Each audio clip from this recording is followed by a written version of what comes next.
네, 국내 코로나19 신규 확진자 수 앞서 전해드린 것처럼 39명. 지난 2월 20일 이후 가장 적은 규모입니다. 특히 해외 유입이 23명, 국내 발생이 16명으로 해외 유입 사례가 더 많아졌습니다. 하지만 수도권 확진자 비중이 높고 유흥업소 등에서의 발생이 잇따르고 있어서 긴장을 늦출 수는 없는 상황이죠. 김경우 서울백병원 가정의학과 교수, 유재복 해설위원과 함께 관련 내용 살펴보겠습니다. 두 분 어서 오세요. 안녕하세요. 네, 안녕하세요. 네, 유재복 기자.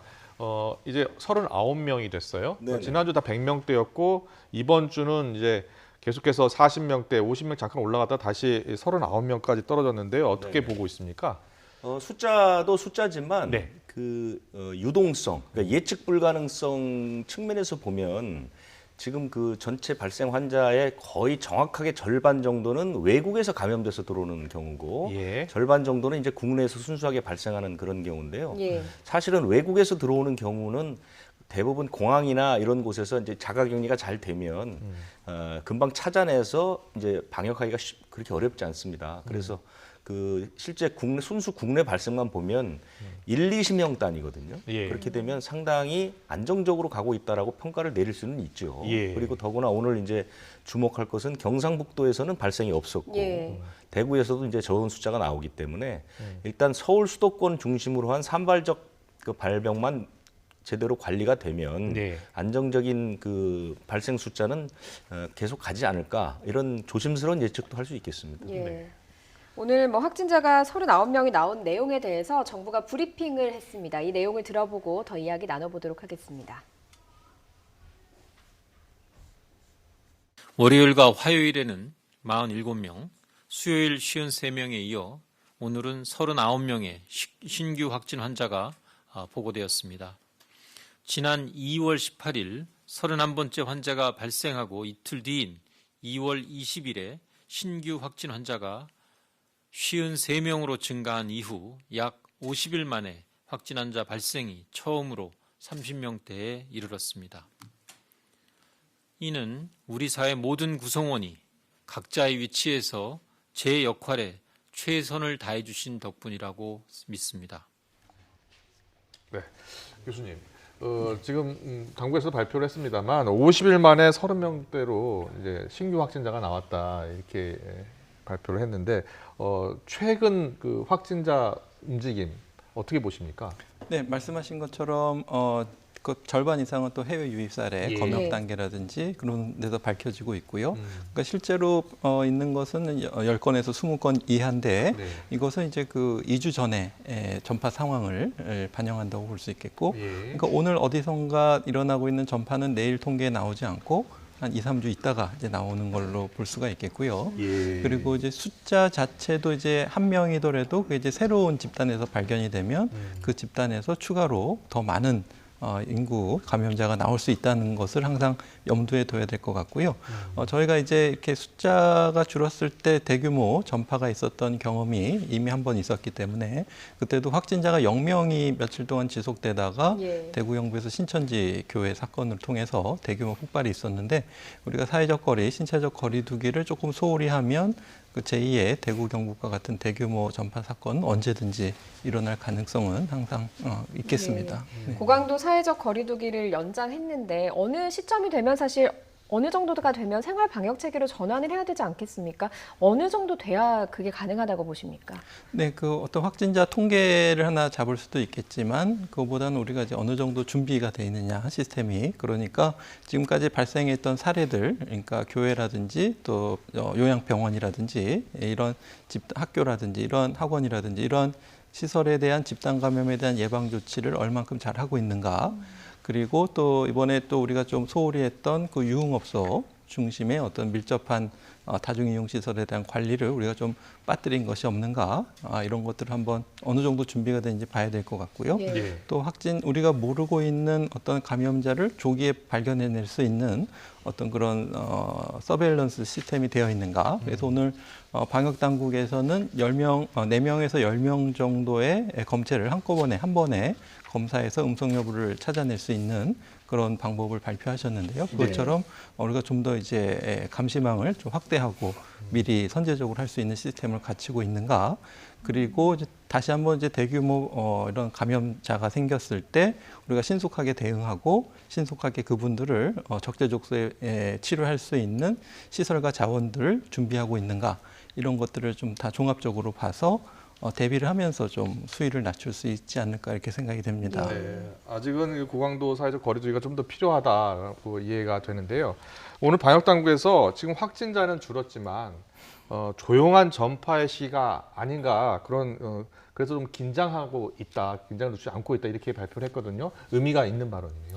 네, 그렇습니다. 지금 어디선가 전파가 있는데 우리가 못 찾아서 통계가 이렇게 적게 나오는 건 아닌가 한번 볼 필요가 있겠는데요. 네. 우리가 이제 증상이 있고 이제 바이러스성 폐렴이 있으면 뭐 의원이든지 병원이든지 병원을 찾을 텐데 그렇게 해서 발견되는 추가적인 확진자가 없기 때문에 이게 실제로 전파가 없어서 없는 건지 아니면은 있는데 증상이 경미하게 지나가서 모르고 지나가고 있는지 이런 것들에 대해서 조용한 전파가 일어나고 있는 가능성은 없는지 지금 염두에 두고 계신 것 같은데요. 네. 그걸 찾아내기 위해서는 아무래도 이렇게 찾아오는 환자들을 검사하는 게 아니라 찾아가서 검사하는 방법들이 필요한데 그만큼 이제 많은 수의 검사를 하기 위해서는 오늘 발표한 것처럼 이렇게 풀링해서 검체들을 모아서 이렇게 음성을 확인하는 방법들이 조금 더 필요할 것 같습니다. 오늘 그 방역 당국에서 발표한 그 검체 방식은 어떤 방식인지 자세히 좀 설명을 해주실 수 있을까요? 네, 지금까지는 저희가 할 수 있는 하루 검사 건수가 뭐 최대한 2만 건까지 가능했는데요. 이제 한 사람 검체를 이제 한 번에 검사를 하는데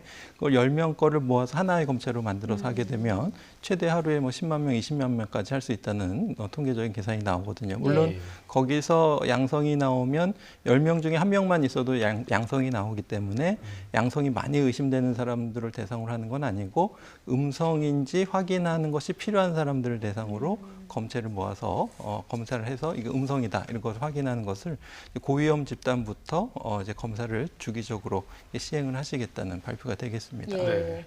네. 유재복 기자, 이 조용한 전파에 대한 우려, 걱정을 지금 방역 당국이 하고 있는데요. 네네. 최근에 유흥업소에서 네. 계속 이게 확진자가 나오고 있어서 걱정입니다. 네. 특히 서울 강남 이 대형 유흥업소에서 확진자와 접촉한 사람이 약 110여 명. 근데 일단은 75명은 음성으로 나온 거죠.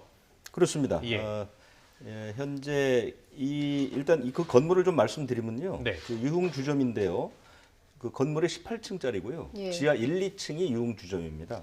그리고 방이 한 40개 정도 되는데요. 아주 밀폐식으로 된 방입니다. 한 방에는 한 6명쯤 들어갈 수 있는 조그마한 노래방 같은 규모의 방들이 이제 쭉 있는 것이죠. 그리고 이제 문제가 되는 것은 28층짜리 건물의 꼭대기층이 숙박업소인데 이 엘리베이터를 타고 다 이동을 합니다. 예. 엘리베이터가 하나입니다. 그래서 예.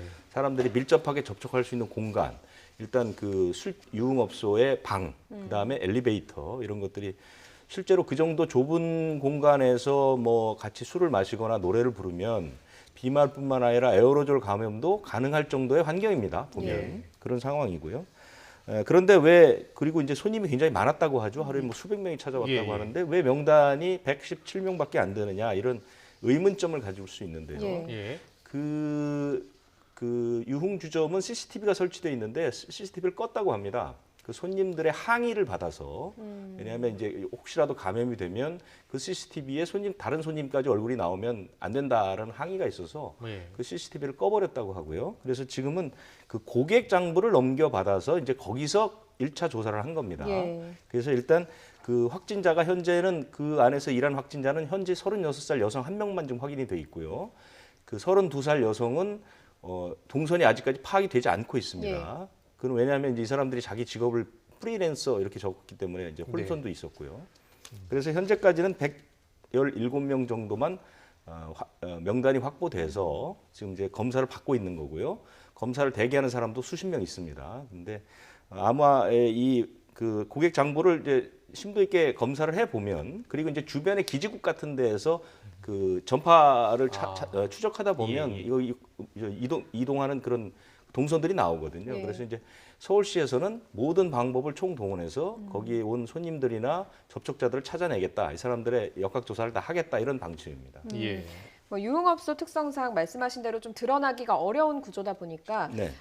서울시가 모든 총력을 동원하겠다고 하면서 GPS를 이용하기도 하고 네네. 카드 사용 내역도 검토를 하겠다고 하지 않았습니까? 그렇습니다.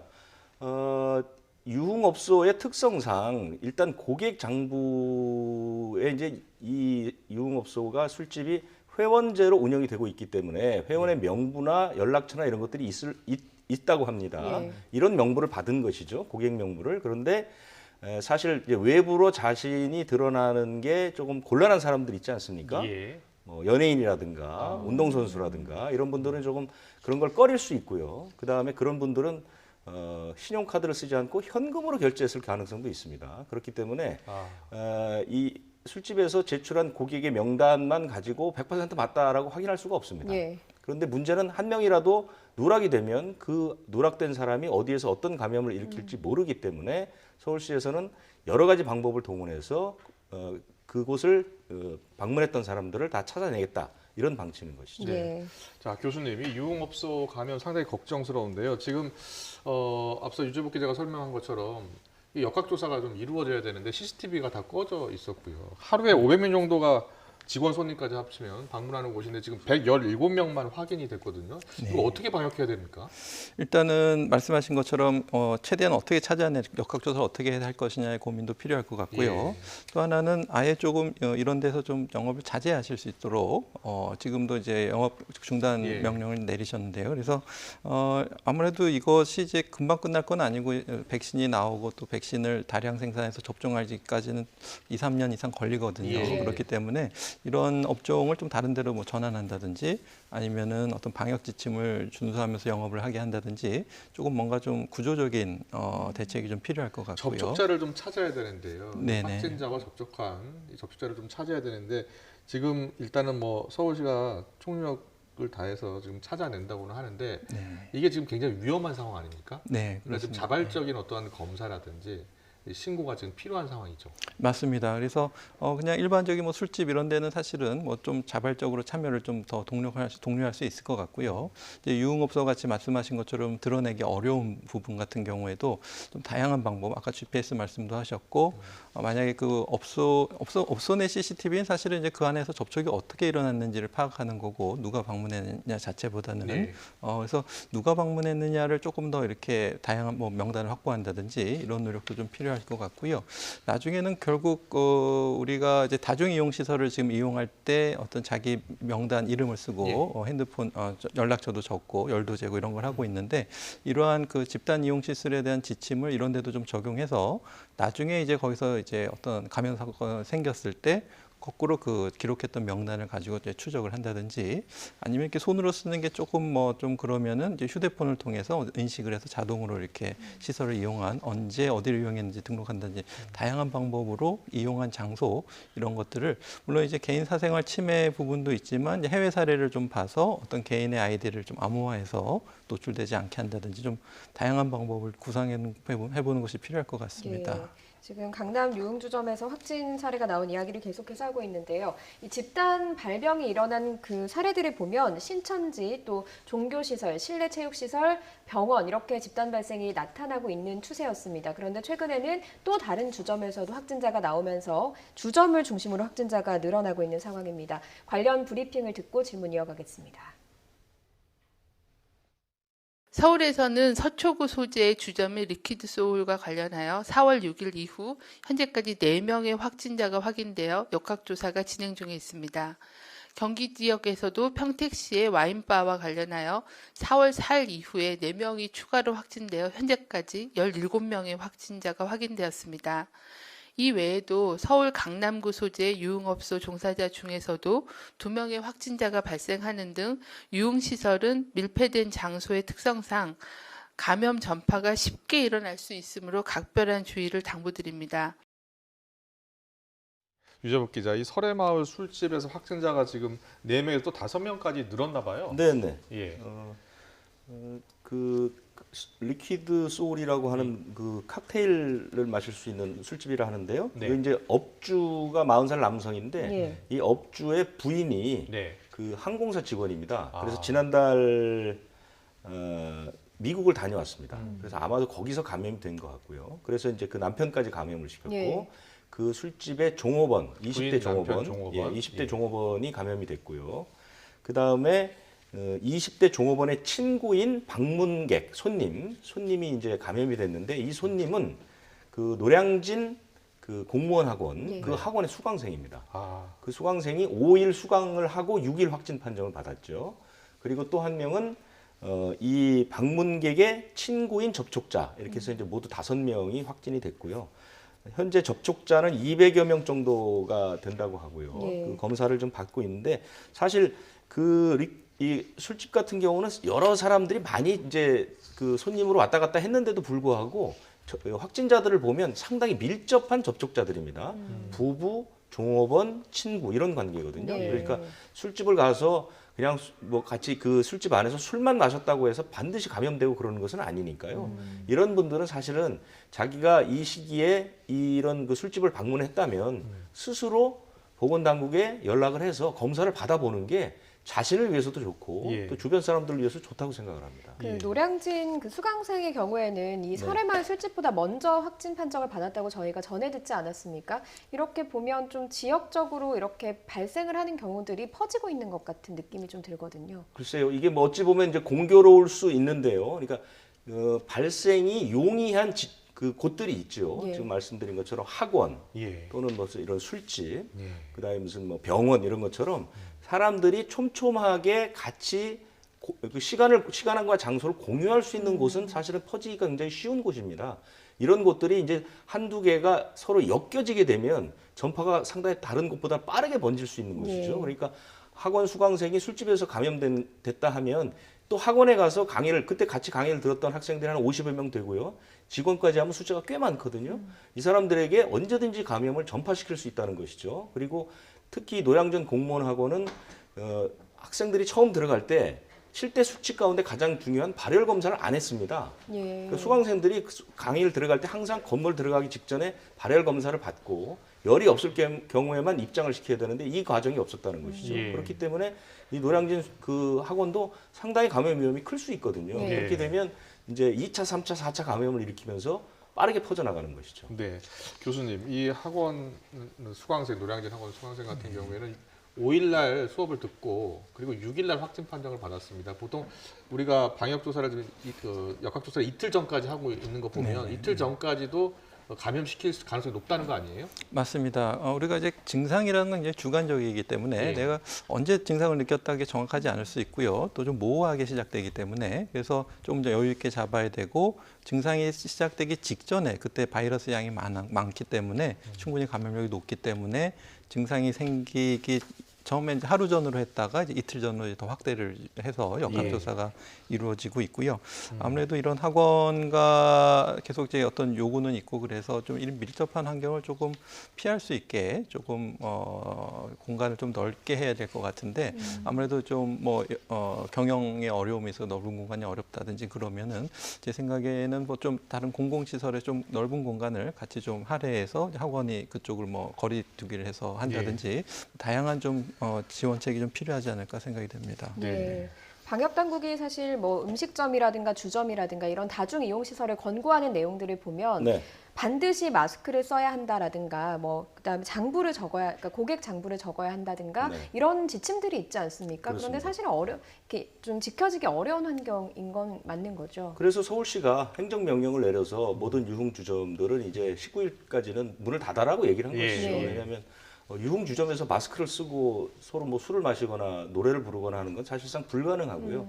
아까도 말씀드렸지만 자신의 신분을 노출시키기 꺼릴 수 있는 환경들이 조성되어 있습니다. 그렇기 예. 때문에 사실 그 자기 이름을 명부에 기록한다든가 이런 게 쉽지 않거든요. 그리고 더구나 업소는 장사를 해야 하는 업소가 그것을 강요할 수도 없는 문제고요. 예. 그렇기 때문에 19일이 사실상 그 고강도 거리두기를 시행하는 날이고 사실은 그때까지만 이 확진 숫자가 어느 정도 안정적으로 가면 이제 생활 방역이라고 해서 뭔가 큰 전환기를 맞을 수 있는 지점이거든요. 그러니까 예. 그때까지만 불편하거나 힘들더라도 조금 문을 닫아주는 게 좋겠다.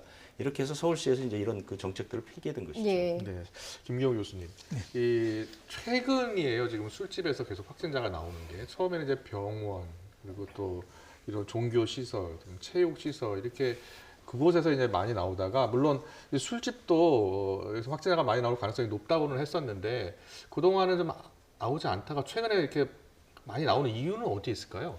두 가지가 있을 것 같은데요. 처음에 말씀하신 것처럼 왜 안 나오지 나올 것 같은데 그리고 계속 클럽에 사람들이 많이 몰린다는 네. 보도도 나오고 행정 이런 조치들이 주로 이제 교회에 쏠리다 보니까 이런 데 예. 약간 좀 소홀했다 그런 지적도 있었는데요.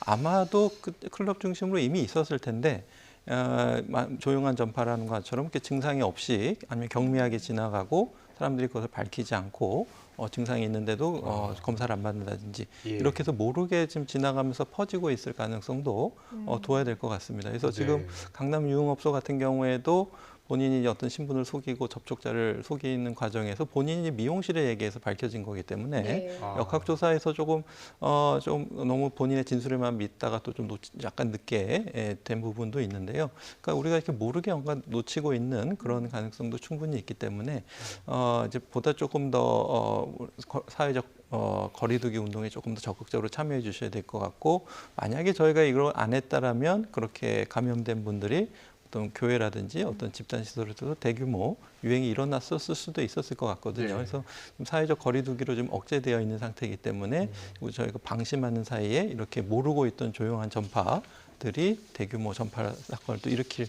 가능성은 충분히 있을 수 있다 네. 이렇게 보겠습니다. 네. 그러니까 지금 우리가 신규 확진자 계속 나오고 있는데 사실은 이게 1, 2주 전에 우리가 어떻게 방역을 해왔고 우리가 어떻게 사회적 거리 유지를 했었는가에 대한 결과가 지금 나오는 거 아닙니까? 그리고 맞습니다. 지금 또 잘하지 않으면 2주 뒤에 또 큰 맞습니다. 네. 유행이 올 수가 있고요. 맞습니다. 그래서 사회적 거리 유지를 계속 해야 된다는 뜻인 것 같습니다. 예. 그리고 최근에 이 완치 판정을 받고요. 퇴원한 사람들이 다시 재확진되는 사례가 또 잇따르고 있어서 네. 또 걱정이 많습니다. 네. 최근에 뭐 경북 보니까 80대 여성인데 완치 판정을 받고 9일 만에 또 숨지는 안타까운 사건도 있었어요. 방역 당국에서는 이게 완치된 뒤 다시 감염돼서 사망했다라고 확정짓기는 어렵다 이렇게 얘기를 했습니다. 예. 근데 그 사망의 소견을 보면 이 코로나19가 포함이 돼 있습니다. 그러니까 이제 완벽하게 다른 질병으로 사망했다고 볼 수도 없고 코로나19가 다시 재발현이 돼서 사망에 이르렀다고 보기도 힘들죠. 예. 그러니까 그런 의학적인 문제는 우리 교수님께서 잠깐 설명을 해주시면 될 것 같고요. 예. 대강 개요를 말씀드리면 이 86살 여성은 2010년에 예. 예. 경산에 있는 서린 요양원에 입소를 한 분입니다. 그러니까 한 10년쯤 네. 됐죠. 10년 아. 동안 요양원에서 이제 장기간 입원을 하셨는데 예. 지난달 2일에 확진을 받았죠. 받고 양산에 있는 부산대 병원에 가서 이제 치료를 받았죠. 받고 30일에 완치 판정을 받았습니다. 그러니까 완치 판정이라는 건 코로나19 바이러스가 2번에 걸쳐서 음성이 나오는 것이죠. 네. 그래서 이분이 다시 이분은 이제 계속 장기간 요양병원에 계셨기 때문에 예. 일반적인 생활을 하기가 힘들기 때문에 다시 요양병원을 가신 거죠. 요양병원을 가셨는데 폐렴이나 이런 설사 증상이 또 나타나기 시작한 겁니다. 예. 그래서 90회 정도 치료를 받았는데 결국 사망에 이르게 된 것이죠. 네. 예. 그래서 이분은 이제 기저질환이 치매도 있고 신부전도 있고 고혈압도 있고 이제 상당히 그 중증을 앓았던 분들입니다. 그래서 이분의 사인을 보면 심뇌혈관 질환과 코로나19로 인한 사망으로 추정된다. 이렇게 네. 이제 주치의가 써놨는데요. 네. 경상북도 그 의료 당국에서는 연세가 많고 기저질환이 있었기 때문에 코로나19가 완치됐지만 다른 질병이 악화돼서 숨진 것으로 보인다. 이렇게 밝히고 있는 상태입니다. 예. 네. 김 교수님은 이 80대 사망자 어떻게 보셨습니까? 네, 이제 기저질환 중에 뭐 치매와 신부전이 있으셨는데요. 아마 폐렴을 앓고 하시면서 심장 기능이 더 떨어졌을 수 있겠고요. 그래서 코로나 검사에서 음성이 나왔지만 이미 뭐 심장 기능이라든지 콩팥 기능 같은 것이 좀 많이 더 떨어졌을 가능성도 있겠고요. 예. 이제 돌아가실 때 심뇌혈관 질환으로 이제 판정이 됐지만 이때 돌아가실 때 아마 추가적인 코로나 검사는 안 하신 것 같습니다. 그래서 만약에 이제 코로나 검사를 굳이 해서 이것이 이 사인을 어떤 바꾸는 그런 기준이 된다면 꼭 해야 될 수도 있지만 아마 지자체에서는 이것은 그냥 심뇌혈관 질환으로 아마 이제 구분을 하신 것 같은데요. 예. 그러니까 말씀하신 것처럼 바이러스가 음성이 돼서 격리 해제가 된 거지만 완치라는 표현은 조금 신중하게 사용하시는 것 같습니다. 네. 네.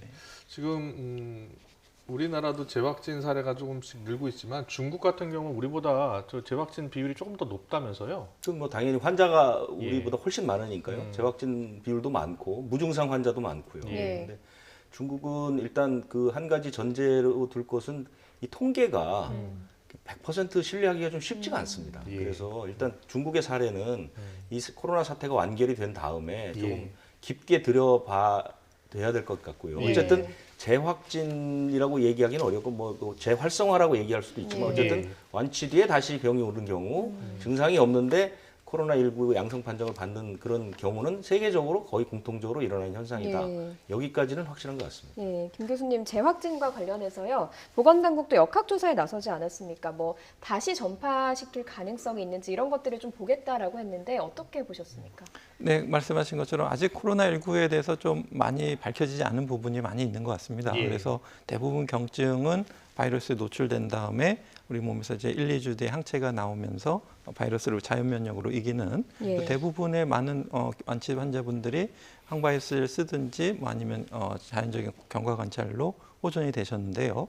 어떤 분들은 또 이제 바이러스 노출량이 너무 많거나 이제 기저질환이 있어서 항체가 나옴에도 불구하고 경과가 나빠져서 사망하시는 경우도 있고, 지금처럼 계속 바이러스가 음성이 됐다가 다시 재활성화된다든지 아니면은 바이러스가 계속 30일 넘게 50일까지 이렇게 계속 배출된다든지 그런 사례들이 있어서 조금 더 분석이 필요할 것 같고요. 예. 이렇게 재확진되신 분을 통한 재감염 사례가 있었는가? 이것은 아직은 뭐 없다는 건 아니지만 아직은 아직 확인한 사례는 없는 것 같아서 예. 그거를 감염력이 있는지 확인하기 위해서 검출되는 바이러스를 가지고 실제로 세포에 감염시켜서 이게 감염력이 있는 살아있는 세포인지 한번 확인하겠다. 그리고 그런 분들에게서 혈청에서 그 항체가 어느 정도 생성되어 있는지 혈액 검사도 해보고 예. 그분들이 입원했을 때 좀 퇴원을 빨리 한 건 아닌가 아니면 썼던 어떤 치료약의 차이는 있지 않는가 이런 임상적인 자료도 추가적으로 지금 분석 중이라고 합니다. 네. 예. 이 치료 얘기가 나왔으니까요. 혈장 치료 좀 더 물어보겠습니다. 세브란스 병원에서 혈장 치료를 받고 환자 2명이 완치가 됐는데요. 중앙 임상위가 오늘 혈장 치료에 관련해서 지침을 논의한다고 하더라고요. 네, 일단은 질병관리본부에서는 그 지침, 그러니까 혈장 치료 지침이라기보다는 혈장을 공유하는 사람, 그러니까 헌혈하시는 분의 어떤 안전을 위해서 예. 연령 기준이라든지 아니면 심한 빈혈이 있으면 안 되니까 뭐 혈색소가 얼마 이상이라든지 또 헌혈하는 과정에서 어떤 감염성 질환, B형 간염, C형 간염, 뭐 이런 매독이라든지 이런 것들을 철저히 감지하고 예. 그다음에 한번 헌혈을 하고 나서 얼마 뒤에 다시 재헌혈할 수 있는가, 뭐 이런 것들에 대한 지침을 이제 만드는 거게 되겠고요. 예, 예. 중앙임상위원회에서는 어떤 환자를 대상으로 어떤 방법으로 투여를 할 건가 이런 것보다 임상에 대한 예. 것들을 논의하고 있는 것 같은데요. 예. 아무래도 이제 저희가 이제 신약은 없지만 기존에 썼던 약들을 시험적으로 써보고 있는데 조기에 투약한 경우에는 좀 바이러스 감소하는 효과가 있었지만 좀 어느 정도 진행된 다음에는 썼더니 효과가 좀 약간은 있지만 좀 사망하는 경우가 많았다. 그런 경우가 있어서 예. 그런 경우에 이제 혈장 치료를 최종 대안으로 한번 좀 써볼 수 있겠다 이렇게 좀 보고 있는 것 같은데요. 예. 아직은 이렇게 대규모 연구도 아니고 이게 과연 혈장 치료에 의한 효과일까? 아니면은 조금 이분이 좋아질 뿐이었기 때문에 썼는데 좋아지는 것처럼 보인가? 아니면 혈장에 있는 면역 글로뷸린 말고 어떤 알부민이나 어떤 혈액 응고인자 다른 요인에 의한 효과인가? 이런 것들이 좀 아직 확실하진 않은데요. 예. 네. 그럼에도 불구하고 이 약서도 저 약서도 효과가 없는 경우에 한번 안전하게, 그러니까 부작용이 있을 수가 있지만 부작용을 잘 감시하면서 한번 써볼 수 있겠다 이렇게 보이고 있습니다. 지금까지는 중증 환자에게만 주로 지금 2사람에게 사용을 했던 것으로 전해지고 있습니다. 그렇다면 좀 사례들이 많이 모이게 되면 이런 것들이 효과가 있는지 조금 더 확인할 수 있겠군요. 맞습니다. 좀 사례도 좀 모여야 되겠고요. 아마 이렇게 무작위 맹검 시험을 하긴 좀 어려울 수는 있을 것 같은데요. 뭐 예를 들면 똑같은 혈장인데 회복기 혈장이 아니라 뭐 다른 혈장을 넣었을 때 효과가 차이가 있는지.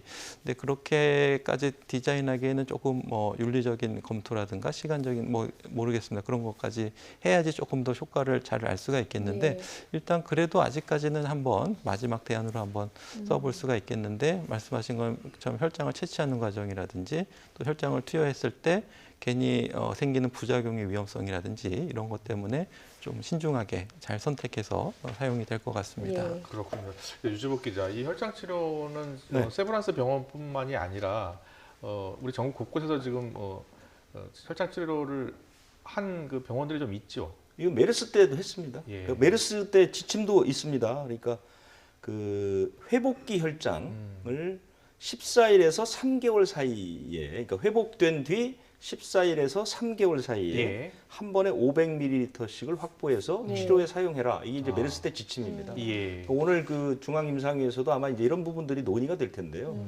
그러니까 중앙임상위에서 지침을 마련해서 해주면 다른 병원들은 부담이 적겠지만 네. 사실은 이게 그 생각보다는 그 부작용이 꽤 많다고 합니다. 그래서 예. 사실은 상당히 제한적으로 사용해야 하고요. 중앙임상위에서 결정한 부분도 상당히 깊숙한 부분까지 결정하기는 사실 좀 어려울 것 같고요. 예. 이런 건 각 병원에서 이제 알아서 나름대로의 판단을 할 텐데 중앙임상위는 아직까지 열리고 있다는 것까지 제가 듣고 들어왔습니다. 근데 이제 혈장 치료를 이제 신중하게 일단 해야 된다는 게 기본 입장이죠. 그러니까 그 최후의 수단으로 고려해 보는 게 좋겠다. 왜냐하면 이제 지금 그 세브란스에서 고친 두 분도 상당히 중증일 때 네. 마지막에 이 혈장 치료의 그 단점이 이제 그 혈장에 있는 다른 질병까지 다 가지고 가서 그 사람에게 감염시킬 위험이 있다는 거거든요. 네. 그러니까 코로나19를 고칠 것인지 아니면 그런 그러니까 그런 질병들에도 불구하고 코로나19가 더 위중한 것인지 아니면 위중하지 않은데 다른 질병까지 옮길 필요가 없으면 안 쓰는 게 좋으니까요. 예. 굉장히 제한적이고 신중하게 사용할 필요는 있다 이렇게 보입니다. 예. 네, 지금 해외 입국자에 대한 이야기도 좀 해볼 수 있을 것 같습니다. 2주간 자가격리가 의무화된 이후에 자가격리를 위반한 인도네시아인이 처음으로 강제 추방이 됐다고요? 그렇습니다. 40살 남성인데요. 이분은 이제 서울에 원래 있던 분입니다. 한국에. 그래서 경기도 안산에 살던 사람인데요.